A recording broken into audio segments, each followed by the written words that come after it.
修行人怎么会谈钻石，怎么会谈钱呢？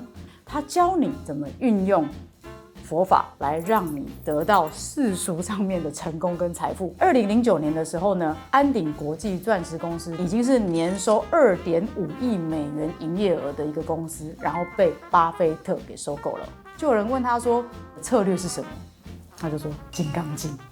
Hello， 大家好，我是大宝，欢迎你来到宇宙闺蜜。如果你是新朋友，我们这一个频道呢会介绍各式各样的灵性工具，还有丰富的身心灵知识，以及我们自身灵性探索的旅程。同时呢，我们有会员频道，如果加入会员就可以看到每个月惊喜的影片，还有我们的会员直播。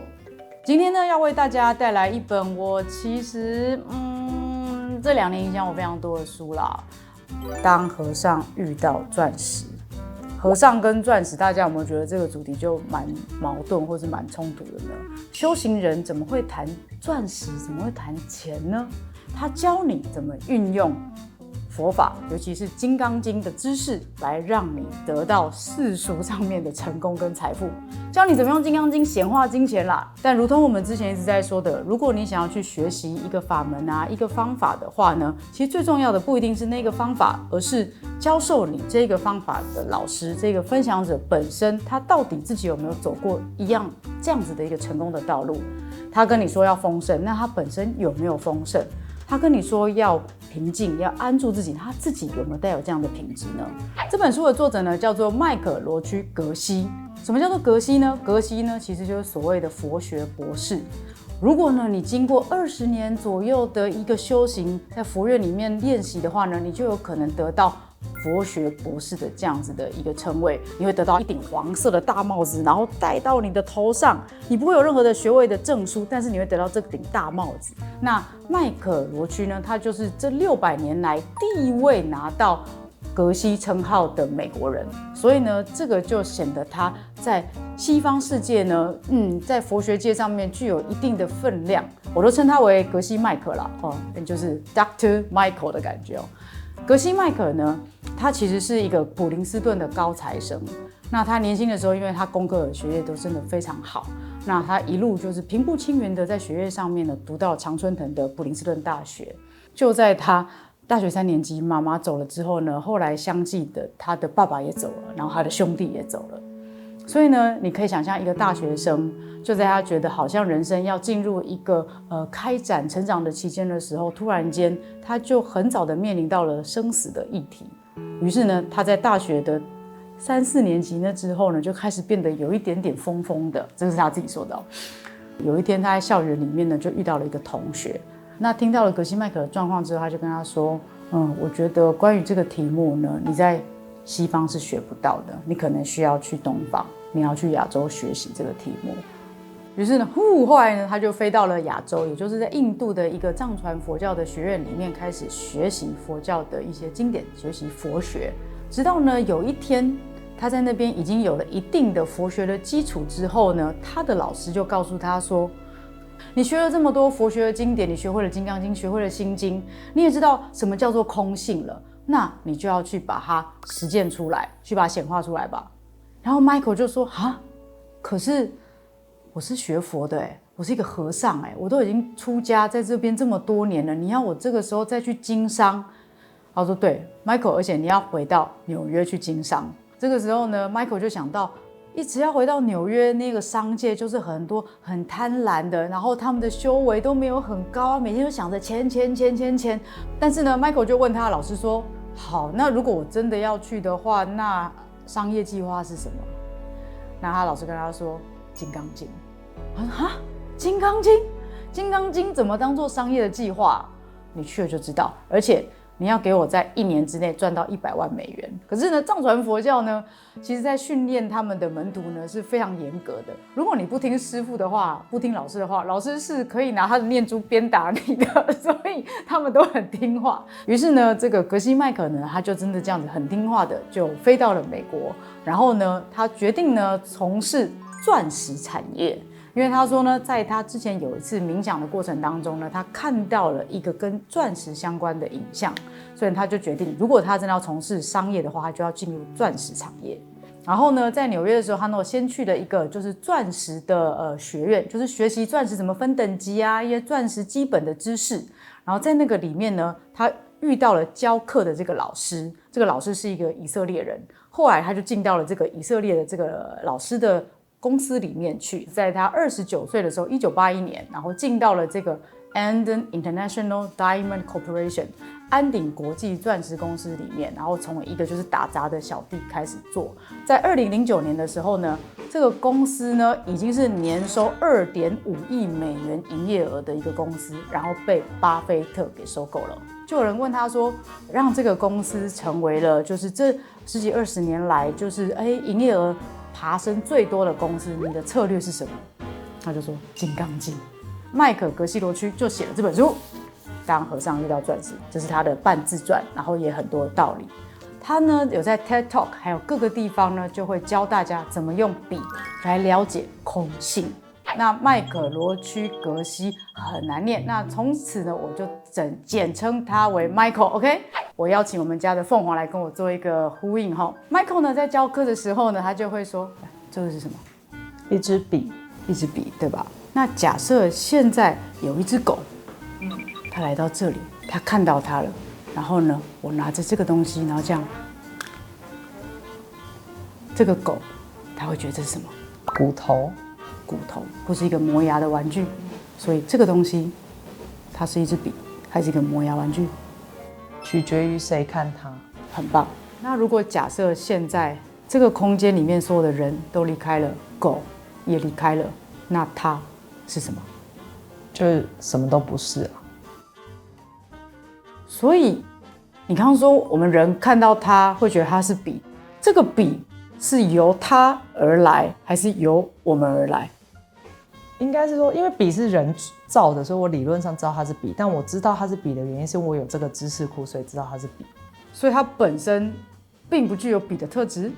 当我意识到它是笔的时候，它才有笔的特质。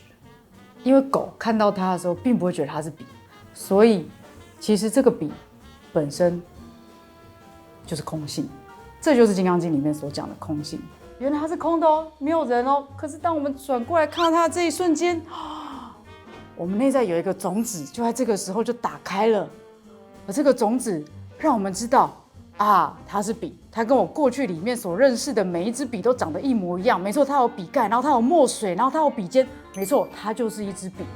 而这整体所有的记忆，不管是你这一辈子，是你前辈子的，这整体的记忆促使你认为它是笔的这个视角，就叫做业，就是 karma。所以种子其实也就是业。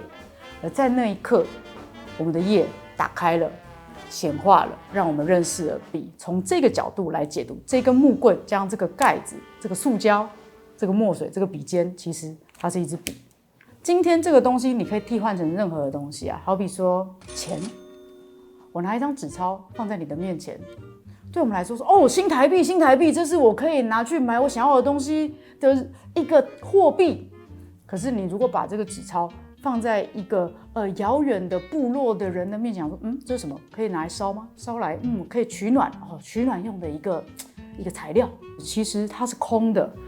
取决于你从什么样的视角来看待它，取决于你从什么样的角度来解读它，它才具有那个特性。而你选择什么视角呢？其实就是从你的业来决定的，也就是你内在的种子。好比说，我们在不同的人的眼中，常常就有不一样的性格啊。有的人会觉得我好像是一个很安静的人，觉得我是一个很内向的人。可是有的人又会说，没有啊，我觉得其实你还蛮健谈的啊。一个人或者是一件事情、一个东西，它本身到底有什么样的特质？在《金刚经》的说法，它其实是空性的。这完全取决于解读者，他从他的角度来看待这件事情，是好是坏，是对是错。那在《金刚经》里面呢，有一段佛陀跟他弟子的对话，我也一直觉得很有趣，想要跟大家分享。佛陀呢跟弟子说，假使呢有一些在修持菩萨道的弟子，这些弟子说，我正在设法创造一个完美无瑕的世界，而且呢这些人也觉得他们相信完美无瑕的世界是存在的，是自生的。而且这些人认为就是这样子的话，那么这些话所言不实。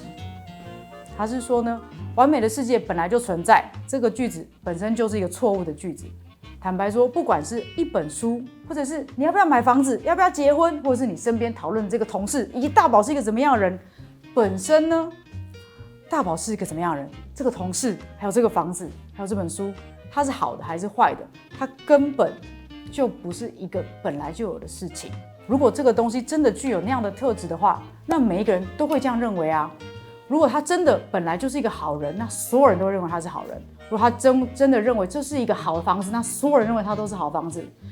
因为每一个人只是从他的角度去看待这个事情，看待这个人而已，所以其实并没有一个绝对的存在。新时代我们在说的有一个那个合一的源头，充满了爱，充满了和谐，它本来就存在在那里。从《金刚经》的看法，所言不实。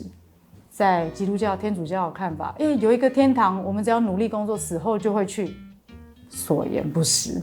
我们道教的说法有18层的地狱，然后呢，各式各样的天堂、天庭本来就存在哦，所言不实。这个就是《金刚经》的看法。我看到这边的时候，其实真的让我有非常多的想法，然后打开了很多原本我们对于善恶以及对错的一些看法，以及原本我相信的一些价值观，好像在那一刻开始有了一些松动。因为既然我们知道，我们看到这个东西，是因为我们内在有一个种子，它看到它说打开了，所以我才认为它是笔。我看到了某一个机会，因为我内在有个种子，所以我看到这个机会，我就知道啊，它是一个机会，而不是一个危机。那我要怎么样来反向操作呢？其实是可以的哦。这本书就是在教你，我怎么样让我内在的业成为一个优势。我利用我内在先种下了一个，这是一个美好的世界，这是一个充满了赚钱的机会的商业社会。我从这样的角度开始去看待每一件事情的时候，每一件事情它都可以在我的商业世界里面为我带来丰盛。可是呢，这件事情很有趣，因为大体而言呢，如果你想要种下什么样的业，你要去做出很多跟你人性是完全相反的行为。Michael 呢，他就教了大家一个所谓的4步骤。步骤1，你要先决定你真正想要的是什么东西。好比说，你想要的是健康，你想要的是很美好的伴侣，你想要的是丰盛的财富，还是你想要的是世界的和平？步骤2，去找寻跟你有相同目标的人。很简单，可能是跟你一起工作的伙伴，你的同事，甚至你的朋友，或甚至你不认识的人，你就在你的 FB、你的IG 上面问，谁跟我一样想要什么什么什么什么，你就找到这个人。步骤3，尽全力的去帮助这个人。好比说，你跟这个人呢，就约每个礼拜呢，我们一起去吃一顿饭，或是每个礼拜呢，我们就去星巴克喝一杯咖啡，我来帮助你。好比说，我好想要谈恋爱哦，我就找一个跟我一样也觉得很孤独，然后很想要谈恋爱的人。我找到这个人以后呢，我每个礼拜我就去想尽办法帮他怎么样去找到他理想的恋爱对象。前3个步骤做完了以后呢，最重要的其实是第4个步骤。前3个步骤呢是把这个种子给种下去，那第4个步骤是我们要怎么样帮这个种子灌溉浇水呢？做完了这些好事，这些帮助别人的事情之后呢，回到家里，在睡觉前，你就可以在你的床上回想一下你今天做的这些好事，这些帮助人们的善事，而这些呢，就会在你的心田里面种下这颗种子，为它灌溉，长大。其实呢，这跟我们现在在讲的显化蛮有关系的。这个时候就会有人说啦，我的妈妈她也是一个生前一直都在做善事的人啦，可是她这辈子都很穷啊，她也没有真的就是得到一个被人善待的人生，然后她也没有发大财啊，为什么？ Michael 就说，因为他没有做冥想。如果你有做第4个步骤，你真的有认知到你做这件事情有在帮助别人，也在帮助自己的话，那这件事情就会真的在你的心田的种子里面不断的灌溉，然后让这个种子更快的长大跟显化，成为你可以在日常生活中看到的结果。我读完这本书，其实我的想法到底是什么呢？有几个点。第一个是呢，我刚才有说到这本书用空性来讲，其实所有的事情它并不是本来就具有那个性质，是因为我们从我们的角度去看，才有好坏的判断，跟理想跟不理想的一种想法。所以呢，我们所说的那一些天堂啊、合一的境界啊，它是真的存在的吗？还是因为从我的角度去看，它才存在的呢？这引发了我非常多的思考。其实呢 ，Michael 呢讲的这种就是，好像种下一个种子，然后就会显化回到我们的生活当中。这有一点像是加速版的美国佛教，因为呢，其实，在佛教的经典里面呢，关于你种了一个善因会有一个善果这件事情，它其实并没有讲到它在你这辈子就会实现，并没有一个直接的关系。可是呢，因为 Michael 他这个美国人的背景加上商业的关系呢，他就告诉你，你只要现在去做了这件好事，就等于是种了一个好的种子，那么在你这一辈子就会直接也得到现世报，好的现世报。这是一种改良后的一种美国佛教的观点，也是蛮特别的。然后呢 ，Michael 呢，他写完了这本书之后呢，他其实呢，这个传教啊、布道啊，然后教学的旅程持续的在走，所以他也创了这个金刚商业学院，然后在全球各地呢，不断的在教大家怎么运用《金刚经》的方法来创造商业上面的成功。然后呢，他也把很大部分的收入呢拿来翻译，就很多的这个亚洲的一些佛教的经典，变成就是英文，然后把它数位化。然后让它流传在就是西方世界里面，坦白说是真的做了蛮多的贡献的。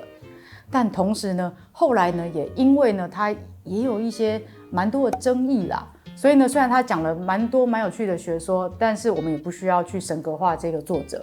我觉得大家可以取用觉得自己有共鸣的部分就可以了。再来呢，刚刚说到了这个 Michael 他讲的这个显化的4步骤其实无论如何，最后面他都会达到一个互助共好的一个状况。所以呢，这个4步骤，我觉得不管它是真的假的，但是一旦你开始去做起来，就算你一开始是为了自己的利益，但其实你真正在做的行为是在帮助其他人，你在利他，而最后面所有人都得到了你想要的那个成果的时候，它终究会回到自己的身上。这也是我们之前在讲的所谓的事作有这3个步骤里面，其实蛮有关联的，大家也可以去参考看看。那最后呢，大家想要在你的心田里面种下什么样的种子，什么样的叶呢？你想要从什么样的角度来看待一件事情呢？看完这个影片以后，告诉我。然后你对于这个书还有没有更多的疑问，想要再继续探究呢？如果有的话呢，也可以留言告诉我们，也许我们可以在会员影片或会员直播做更深一步的探讨。谢谢你今天的收看，那就这样咯，我们下次见。这个种子就是以前我们所有的记忆。你可以不要把笔一直放在你的脸。